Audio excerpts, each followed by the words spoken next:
Welcome to IN60. I'm Peter White and my guest today is Joseph Koh. Joe is the co-portfolio manager at Schroders long-short Aussie equity strategy. Joe, welcome. Thank you. I'm going to ask you a few rapid-fire questions. We're looking for short, sharp answers. Your time starts now. What's the last metric you look at before going to bed? I look at the S&P 500. It tells me how much action I should expect for the following day.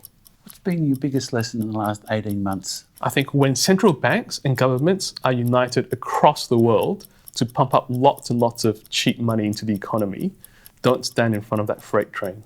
Cash flow, debt or profit, what's the most important metric to you? Cash flow by far. Cash is king. Which sector do you think, in your opinion, offers the greatest opportunity in the next 5 years? The gaming and wagering companies we think are a great opportunity. In Australia, we're seeing a lot of regulatory concern, but that's probably peaking. And over the next few years, we'll see that ebbing away as the casinos and other companies resolve the regulatory concerns. While in the US, there's a market that's opening up to both sports betting and iGaming, and that's going to be a huge market opportunity for some of the Australian players here. If you could only hold one asset over the next 10 years, what would it be? Units in the Schroders Australian Long-Short Equity Fund, of course. Netflix, Amazon, Apple or Disney? Disney, because who doesn't like Star Wars, Mickey Mouse and the X-Men? From an investment point of view, I think they're also a great company. And I think the likes of Apple and Amazon are too reliant on cheap Chinese manufacturing that won't last into the future indefinitely. And Netflix is seeing a lot more competition from the likes of Disney and other competitors coming into their space. What will be the key driver of equity markets next year, do you think? We think cost inflation is going to be a big issue for a lot of companies, whether that's from labor, from energy, from trade tensions, from regulations. There will all be headwinds for company costs.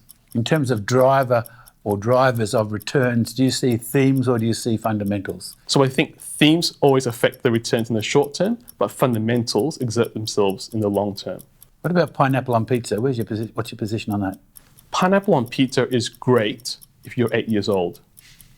Can you tell us a funny or awkward meeting that you've had with company management over the recent years? Sure. A number of years ago, we had a meeting with the CEO of a major bank. It was a small group meeting over lunch with 4 or 5 other fund managers. Someone comes up to the boardroom, brings a platter of sandwiches, and the fund managers and I start eating the sandwiches. The CEO didn't touch them, and I thought he was just busy talking. But a few minutes later, someone comes up again with a cloche and a dish. He lifts up the cloche and there's steak and roast vegetables for the CEO. Needless to say, that bank was a bit out of touch with the man on the street and expectations in the pub. You've broken our 60-second limit, but it was worth it. Joe, thanks for talking to us today. Thank you.